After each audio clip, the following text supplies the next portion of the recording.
अपनी तन्हाई मेरे नाम पे आबाद करे। गज़ल परवीन शाकिर, आवाज़ सादिया रफ़ीक, पेशकश दानिश सरा। अपनी तन्हाई मेरे नाम पे आबाद करे, कौन होगा जो मुझे उसकी तरह याद करे। दिल अजब शहर के जिस पर भी खुला दर इसका, वो मुसाफिर इसे हर समत से बर्बाद करे।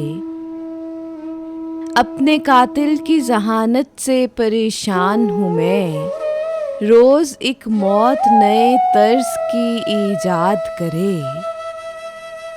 इतना हैरान हो मेरी बेतलबी के आगे, वाह कफ़स में कोई दर खुद मेरा सयाद करे।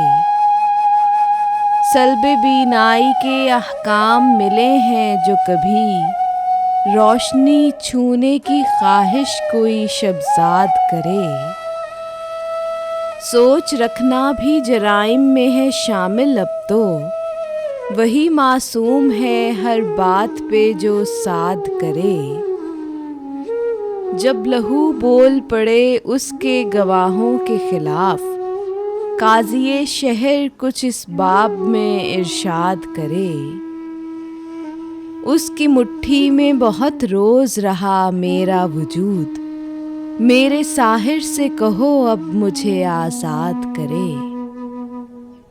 अपनी तन्हाई मेरे नाम पे आबाद करे, कौन होगा जो मुझे उसकी तरह याद करे।